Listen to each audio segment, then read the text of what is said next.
Hey everybody, welcome to Jacob's Quest, and today we're going to do a little bit of a rumor roundup. Okay, so this is going to be filled with rumors and possible legitimate leaks. So if you don't want to know anything about the Mandalorian at all, if you're like, no, I'm done with leaks, I'm just going to watch the show as it comes out, then go away. Get out of here. This video is not for you. This is for people who want to let's learn about what's happening, okay? And because there's been several, and I don't want to break these down into individual videos, which I could have done, but I'm like, you know what? No, let's just do them all in one video. This is a rumor roundup, and as I say every single time, 2020 it's the year of drama and rumors, and here we go again. Okay, so first up, of course I come across a lot of this stuff on Twitter. Twitter is a great tool for learning about rumors. If you follow the right people, you'll learn like legitimate rumors and leaks and stuff like that. So Twitter doesn't have to be a horrible place if you follow the right people. So first, on Star Wars stuff, an N1 starfighter has reportedly been reconstructed for the Mandalorian Season 3, hinting that a return to Naboo may be on the cards. And it leads you over to The Direct, which is a website that I have used several times before. And they seem to, at the very least, do their homework. They're not like just some kind of bullshit site that makes up whatever. Now, I'm going to say one thing before I continue with this rumor in particular, okay? This rumor, and what I'm about to tell you, came from a controversial source, okay, that has had some things happen recently this year, and I'm not gonna name who they are, but it's easy enough to figure out where this is all coming from if you follow that link. It's in this article that you see now. I'm not gonna say who it is, but it's a controversial source, and however you feel about that whole thing, and my only thing is, look, I did not go to this person's website to find this information. I did not go to their YouTube videos to see this information. I saw it through this third-party tweet, and unknowingly I was like, oh, it's from that person. So, if you go find out who it is and you feel like, oh god, it's that, I get it, and so that's why I'm not going to say this person's name. But here's the big but. Rumors and leaks, it's probably a credible leak here, so we're going to talk about it. So first thing that it says is that the Naboo starfighter has been rebuilt for season 3 of The Mandalorian, which I'm really excited for because I've always loved the design of that ship. In fact, let's just go back to the tweet. I love the design of this ship. I had that toy as a kid, like the legit whole ship, and the cockpit opened up and you had like a little Anakin that goes inside. It was awesome. I love this ship. It's always been like one of my favorite designs from the prequels. It's just so unique and different. Now, them building a whole replica of it, that tells me that it's not going to be just a background thing. It's not going to like fly in the background and be gone. There's probably going to be a character who shows up and is flying that ship. That can mean multiple things. It doesn't necessarily mean that they're going to Naboo. It doesn't necessarily mean that. It could just literally just be any pilot anywhere in the galaxy who's flying that ship. Also, maybe it's changed a little. Maybe it's not exactly this model because the time of the Mandalorian will have been, 30 something years later after the Phantom Menace since we last saw these. So it could be drastically different. Okay. Now, the second thing that comes from this controversial source, I can't say the words, is that the cockpit for the Slave One, Boba Fett's ship, has been built and will be used this season for season 2. Okay.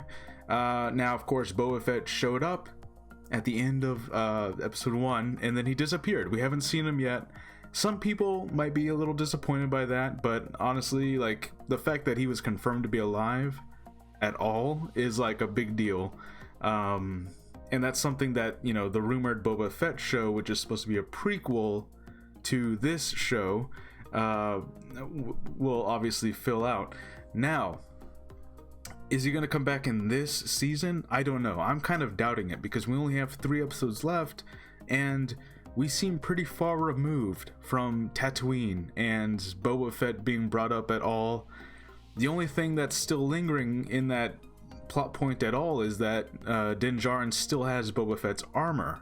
That is the only thing that I can even vaguely imagine Boba Fett bothering to leave Tatooine, get on a ship, and try to track Din Djarin down to get his armor back. That's the only thing I can even imagine that might bring him back into the show at this point. But to be honest, I think it's far more likely that what ends up happening is that, you know, at some point in season 3, Din has to go back to Tatooine again. Maybe it's like a 1 per season thing. And then Boba Fett's just there waiting for him. I don't know. That's the only thing that I can imagine. I don't see it happening this season. But, you know, we've all been surprised so far, so I could be very wrong. We have 3 episodes left, and who knows where it's going. It could go any direction. So that's another thing.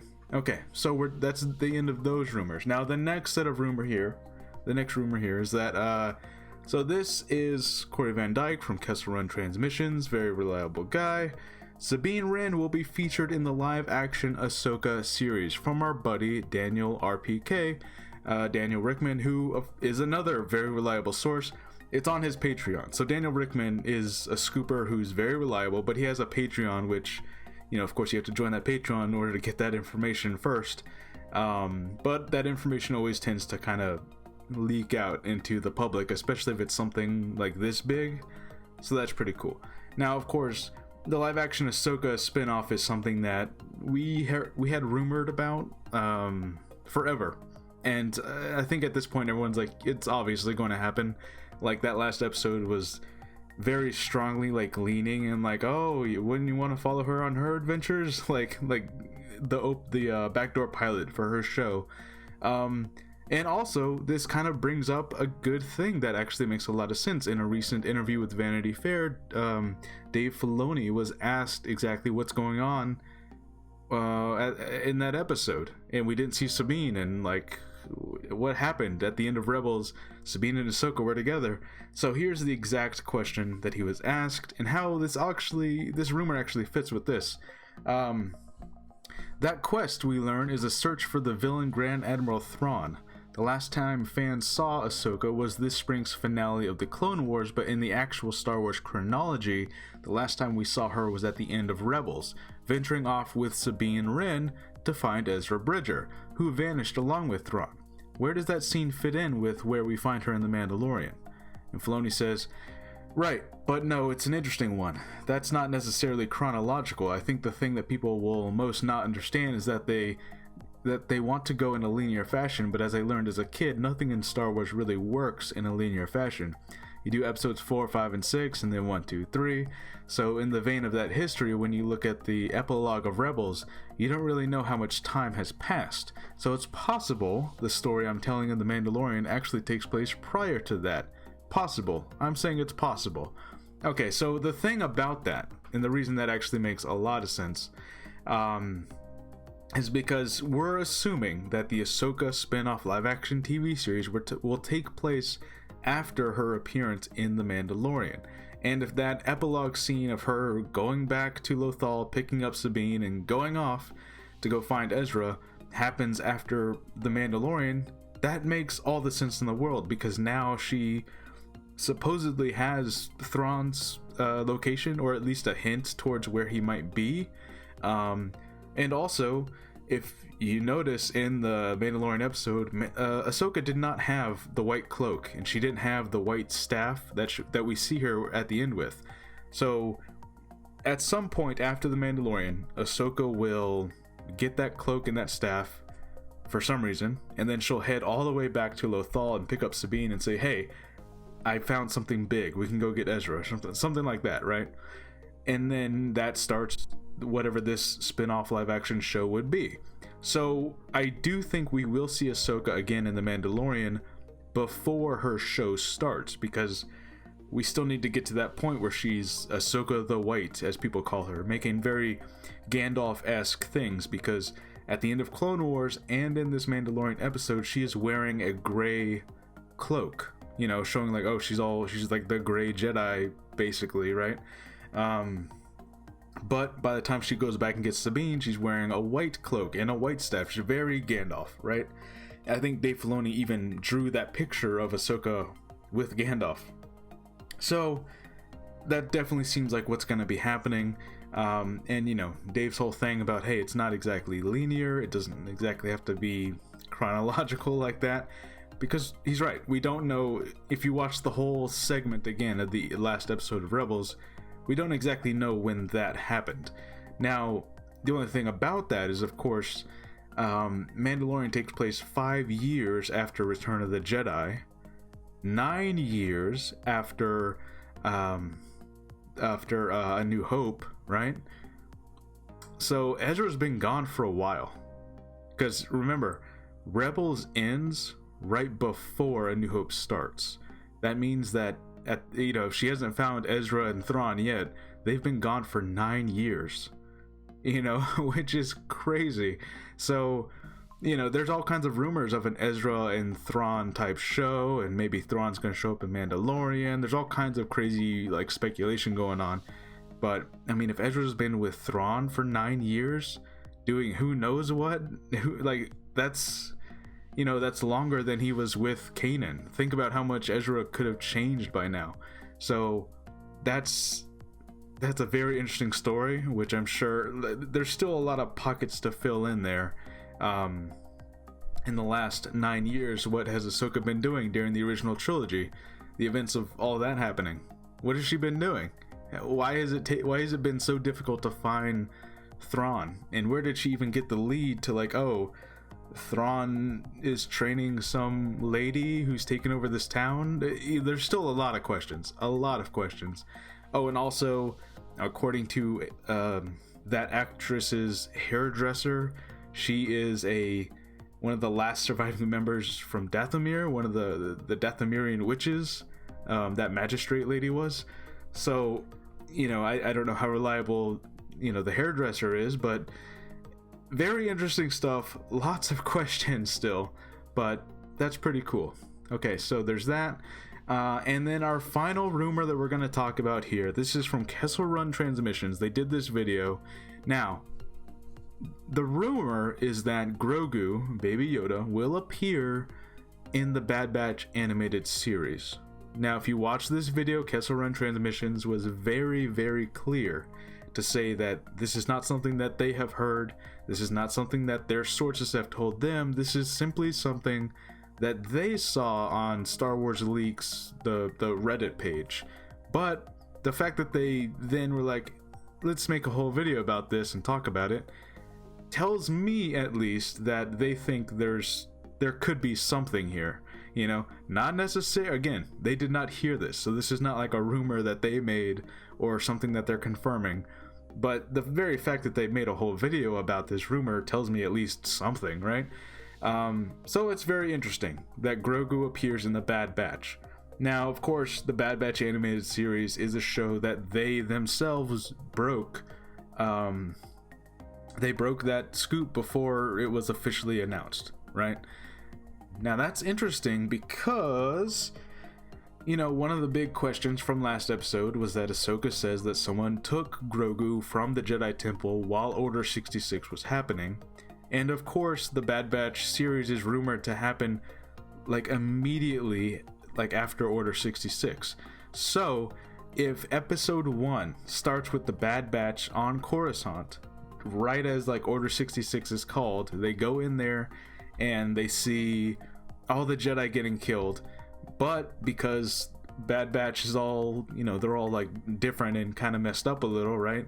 Maybe their chips don't work. Or maybe Echo, because he's, he was hacked into the Separatist systems, maybe he knows about the chips. Maybe he knows that Order 66 is a possible thing, and when he sees it happening, he's like, okay, I know how to take these out, and he's all his hands all mechanical now. So I don't know, maybe he can take the chips out really easily. There's plenty of ways they can deal with that part. In any case, the idea that they would then be the ones who save Baby Yoda from the Jedi Temple, that makes a lot of sense to me, especially if they are not under the influence of Order 66 and they're like, hey, we can save at least one, and there's one youngling left, and okay, we can save at least one, and they save Baby Yoda. Now, I highly doubt that Baby Yoda would become the main thing of the whole TV show. because at some point they're gonna have to lose him, and then he's gonna have to end up with whoever those pirates were that the Mandalorian fought off to go get Baby Yoda in the first episode. So, you know, the Bad Batch obviously does not hold on to Baby Yoda, and the Bad Batch, who knows how long they even live. In this video, Kessel Run Transmissions, Noah and Corey kind of dabble in the idea, like, what if this is actually a mini-series and they all die trying to save Baby Yoda, which would be really tragic and sad, especially considering that Baby Yoda ends up with some like pirate gangster people for some reason. However that happened, that's still a mystery.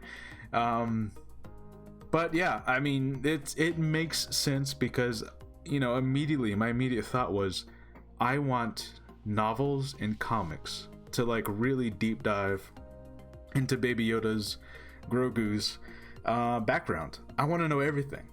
I want to know what Jedi Masters trained him. I want to know how he escaped, where he was hiding, how he ended up with those pirate alien people, you know, and all of that stuff. So, you know, if this is their way of doing it and they're kind of using him as a tool to like, hey, if we put Baby Yoda here in this show, then people will at the very least watch the first episode of this animated series, and then maybe they'll like it. And then somewhere in that series, the Bad Batch, like, hey, he's not safe with us, we have to pass Baby Yoda on to someone else, and then that person loses him to some pirates or something. Who knows? Who knows what could happen then? But it's an interesting idea, at least. I don't know if this rumor is as credible as the other ones I've talked about here, because again, they said that they just saw this on Star Wars Leaks, so it could be nothing. It could end up being nothing. But yeah, that so far is all the rumors that we have right now. Unlike last week's episode, the Ahsoka episode, we do not have some kind of like leaked little description of what happens. With the Ahsoka episode, we had like a whole thing. We had like we had literally people online seemingly knowing what was going to happen in the whole episode, and I never actually bothered to look into it because I was like, I can wait 2 days. Right? I can wait 2 days to just watch the show. It's not that big of a deal. But we don't seem to have that this week, which I'm fine with, because I feel like, you know, as exciting as the Ahsoka episode was, as much as we were all looking forward to it, it feels like this week, more than any of the others, we literally have no idea what could happen next. We don't have any trailer footage, but we also, like, the only thing we have is, oh, he's gonna go to Tython. But is he actually gonna make it to Tython? Is that gonna be this episode? Is this gonna be like another middle ground episode? Or maybe this episode won't even focus on them. Maybe it'll be about like Moff Gideon or something. Literally anything could happen in this next episode because we don't know anything about it, which is pretty exciting. Honestly, it is. Unless, of course, the title and stuff has already leaked, but I haven't seen it yet at the time of this recording, but that might change. In any case, I'm excited. We only got, 2 days left? Maybe 1.85 technically, or whatever, based on if you stay up until 3 in the morning. In any case, that is all the rumors that we have recently. Let me know what you think, and how excited are you for the next episode of The Mandalorian? I'm trying to make more videos I haven't done recently. Life has been crazy, just stuff's going on, but you know what, I was like, you know what, there's a lot of little rumors that I haven't talked at all about. Let me put them all in a video, and I'll see you guys on the next episode. Bye.